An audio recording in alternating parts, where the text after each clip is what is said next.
July 6, 2003, a 21-year-old brown-eyed Swiss with a stylish ponytail, down on his knees. Roger Federer has just won his first slam at Wimbledon, in his first of 31 final appearances. For many people, he's the undisputed GOAT in men's tennis. So we decided to track his slam final performances to get a glimpse of his genius.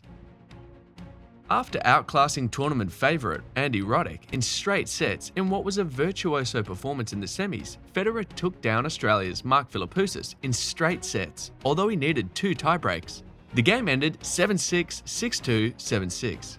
4 years after his first Grand Slam appearance and 2 years after ending Pete Sampras's 31 match-winning streak at Wimbledon, Federer played some of the best games of his early career to become champion. But it could have been a different story if the back spasms he suffered in the 4th round against Feliciano Lopez got the better of him, or he had lost the tiebreak against Philippoussis in the first set when the game was deadlocked at 4-4.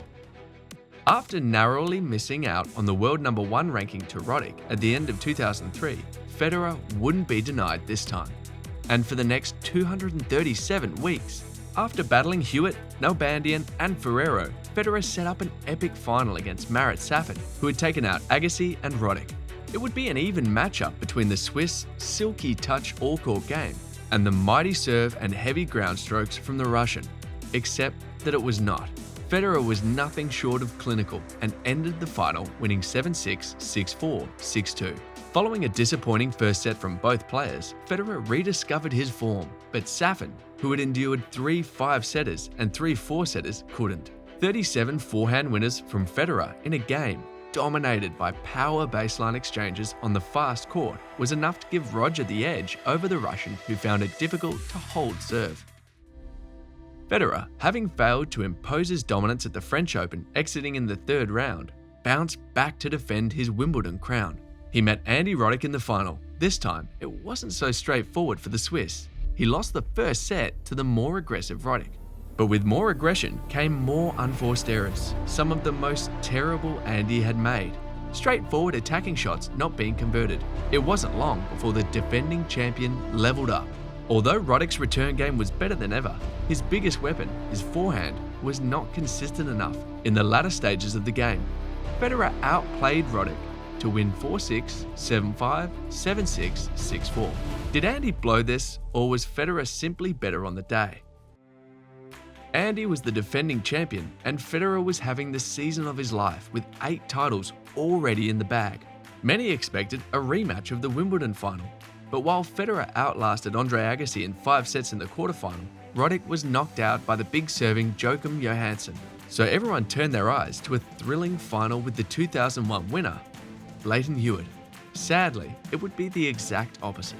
Hewitt, who had not lost a set heading to the final, found himself making an unwanted record. After double faulting on 2 break points, the first set was over at 6-love to Federer. It would be the first time in 100 years at the national championship that a player would lose the first set in a final without winning a game. The second set came and Federer dropped his level a bit, but still managed to win 7-6. By the 3rd set, Hewitt had checked out mentally. Dismantled, defeated by a player with unassailable confidence. How good do you have to be for your opponent to acknowledge that? Federer's game was on another level, not just technically, but also mentally, and he had all the resources to get the help he needed. A lot has changed since 2004. Players can now take their mental game to the next level with APEAK, the sponsor of this video. What makes the app amazing isn't because it's the official mental training app of the ITA and USPTA, but because it makes everything look so easy, like a routine forehand. APEAK outlines your learning path with more than a dozen mental skills, including focusing, goal setting, self-awareness, confidence, mind reading, and lots more. Before and after training, you will find hundreds of audio files to help you get into the right frame of mind on and off the court. Ever wondered what Federer, Novak, and other top players say to themselves in between points? Not just the regular passive learning app, APEAK also has a mentorship program where you can get one-on-one coaching and recommendations in real time. And if you're asking yourself 1 or 2 questions about the app's content, the answer is Dr. Jim Lower. The renowned sports psychologist has helped top players over the years. A mentorship program is definitely something you want to be making the right call on. Check the app out in the description below. Back to Hewitt Federer. The game was over quick. 6 games to love, like in the first set. One of the greatest humiliations in slam finals. An anticlimactic final that didn't even last up to 2 hours, but no questioning of Roger's ability this time. He had become the first player since Mats Wilander in 1988 to win 3 Grand Slam titles in one season. The French Open was now the only trophy left to complete a career slam. A quick succession of tough semi-final losses at the Australian Open and French Open followed for Federer. Safin had his revenge and went on to win the AO, while a new future champion, Rafael Nadal, would beat Federer at the French Open. Wimbledon came with a faster surface, and Federer breezed his way to the final to set up a clash with a familiar foe, Andy Roddick. He had beaten Roddick at the semi-final and finals in the 2 previous editions. One would have thought things would be different, but we saw an efficient Federer restricting Roddick to 50% of points won at his most offensive. Meanwhile, the Swiss hit 20 untouchable passes to destroy the American's solid net attacking game in a rather graceful manner. 6-2, 7-6, 6-4. The final score. Another day at the office. 2 kings from different eras met in a culturally significant final. The retiring Andre Agassi went toe-to-toe with the Swiss maestro who had effectively dismantled all the other pretenders to the throne. A competitive match, at least until the last set. 76% of first serves in led to exciting rallies, with both players keeping things on an even keel in the first 3 sets.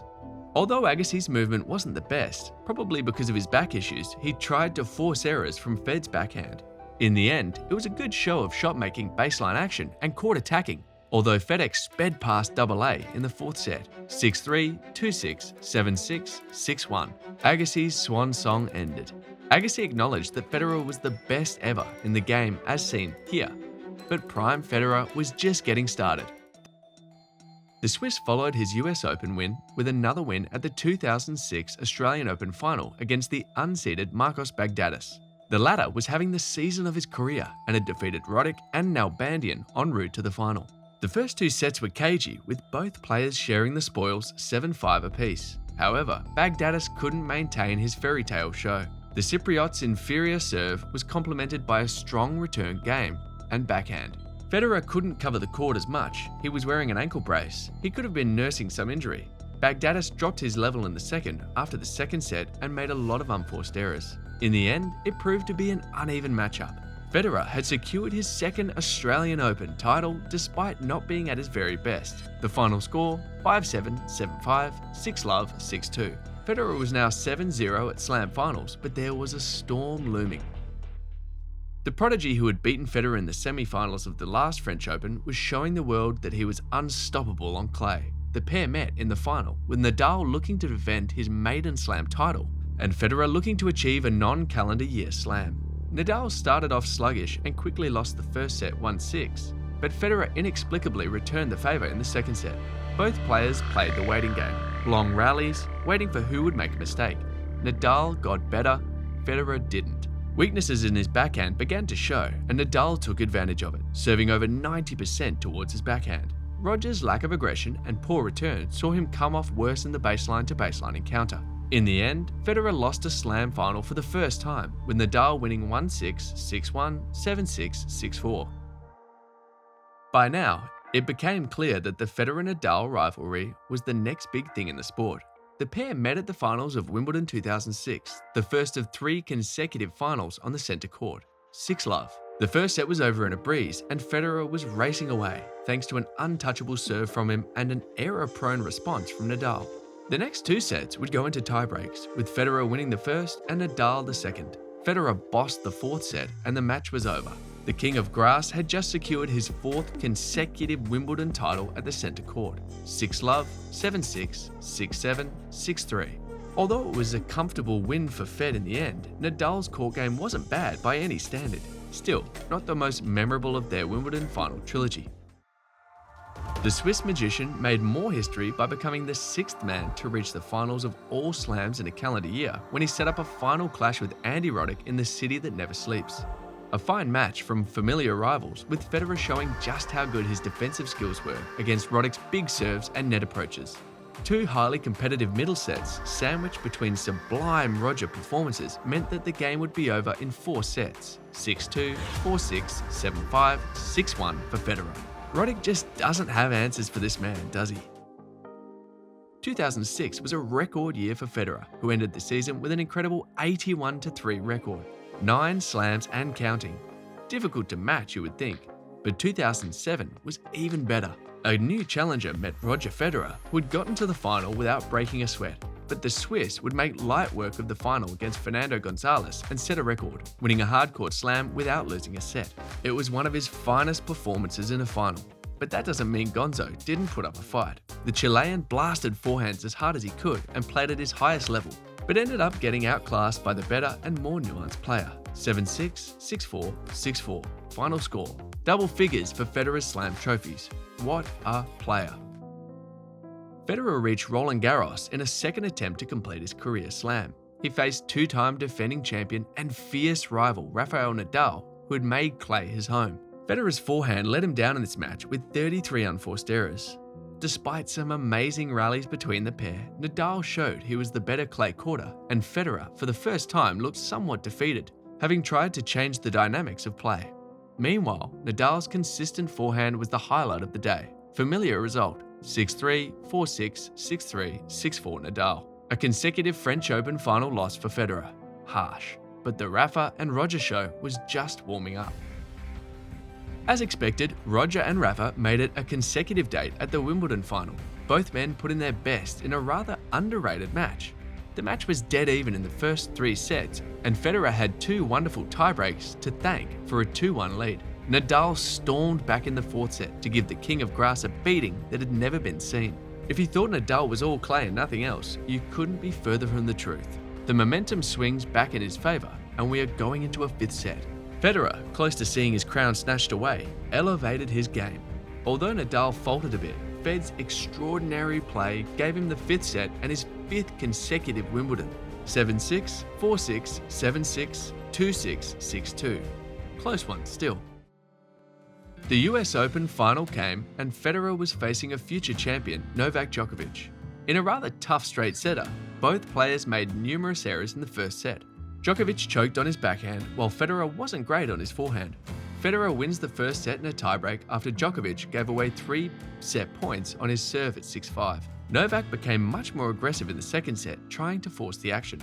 This time, he had 2 set points on Federer's serve, but somehow the set got away from him again. By the third set, a relaxed Federer put in some vintage performance and dispatched Djokovic to win the title. 7-6, 7-6, 6-4. Not the worst performance from a first-time finalist against an 11-time Grand Slam champion.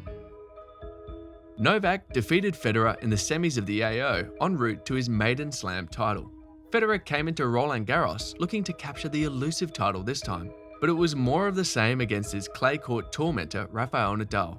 Just that this time, it was a lot worse. A flawless Nadal didn't drop a set all tournament versus a painfully bad Federer. It was one of Fed's worst performances at a major. Rallies were short in perhaps the most lopsided game of their rivalry. Federer was mauled, manhandled, overwhelmed, winning only 4 games in the entire match. 6-1, 6-3, 6-love. What do we have next? Many fans call this match the greatest Wimbledon final. Following his disappointing loss at the French Open, Federer, who had a 40-match winning streak at the All England Club and 65 on grass courts, met Nadal in the final. It was an epic encounter. Delayed by rain, overshadowed by darkness, Federer seemed to lose the plot at key moments. Also, he couldn't attack Nadal's relatively weak serves. Was he still dealing with the hangover from his humiliation at Paris a month earlier?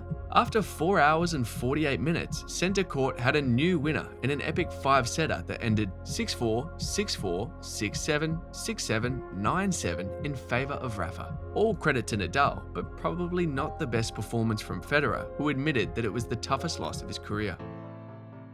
Federer had lost his #1 ranking to his arch-rival Nadal after 237 consecutive weeks. A response was needed from the champion. He got to the final at Flushing Meadows, where he met Andy Murray, who had defeated Nadal at the semis. Aggression from Federer against a passive Murray meant a routine victory for the Swiss, 6-2, 7-5, 6-2. Federer's runaround inside-out was close to perfection, and his footwork was one of the best he had produced. A vintage performance to salvage his season. 2009 came, and Nadal was still the world #1.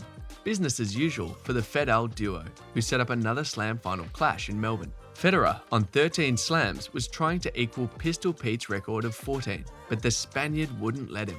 It was a strange match that went the distance. Nadal took the title in his first final in a hard-court major. Federer denied yet again by Nadal, who was proving to be his kryptonite. Roland Garros came and hardly anyone gave Federer a chance this time, following 3 consecutive losses to Nadal at the final.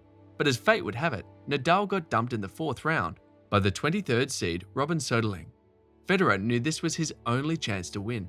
He wouldn't be denied at the 4th time of asking. Federer defeated Soderling to claim his first and only French Open title in straight sets. He had finally completed the career slam. It was written in the stars. It had to happen at some point.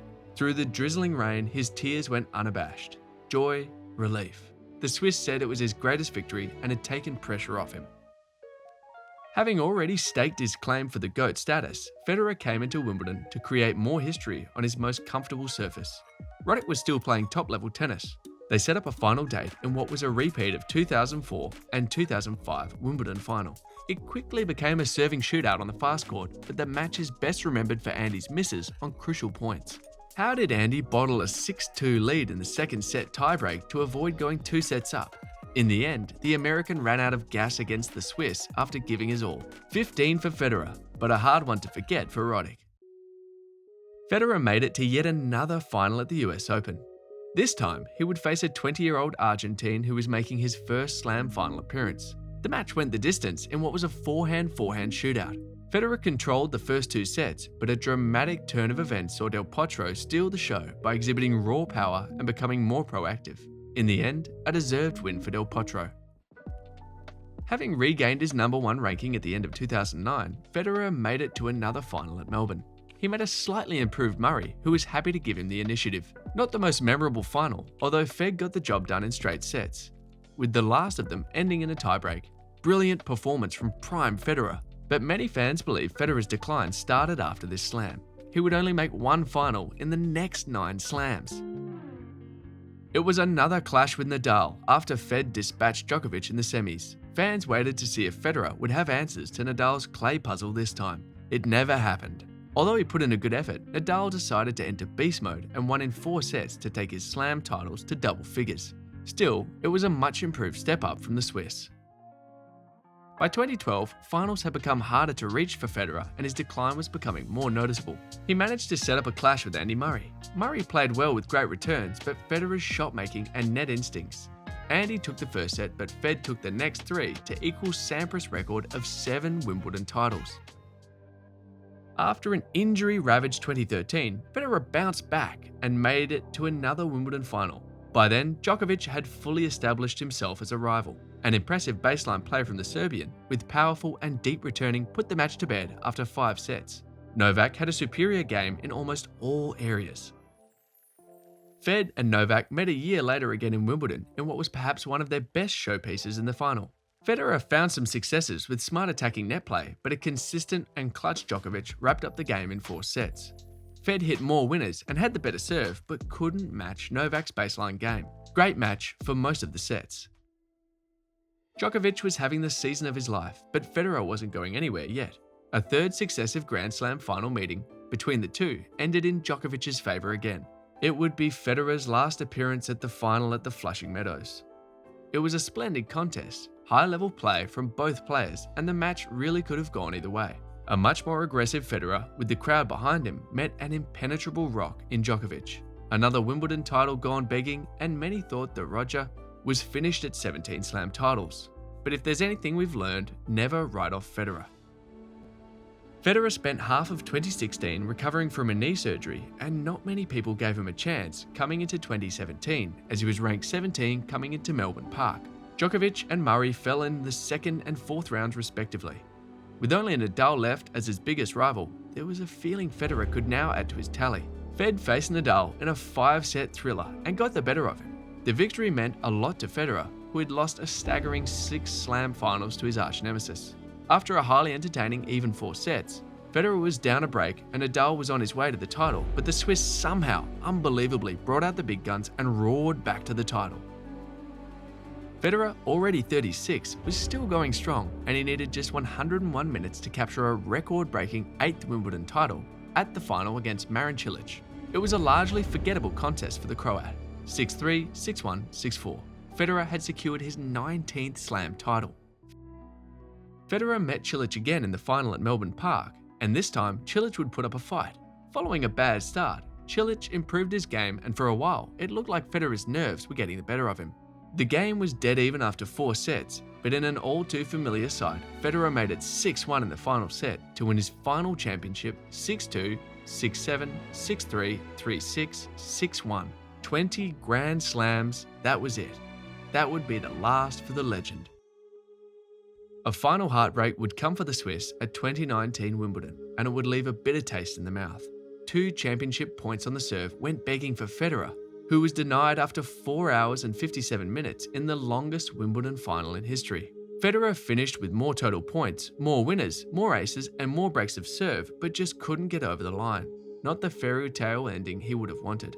And then it would be a story of injuries, surgeries, and multiple comeback attempts before making an announcement confirming his retirement ahead of the 2022 Laver Cup in this post.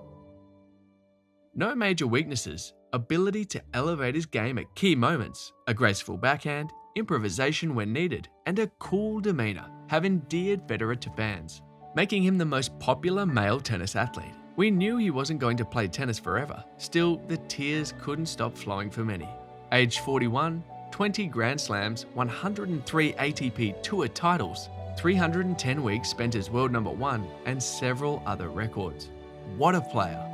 What a man. Tennis may never see a player with such grace again. How would you describe Roger Federer? And which Slam final would you always remember? Comment below. Also, here's an inside look into Federer's lovely family in this next video.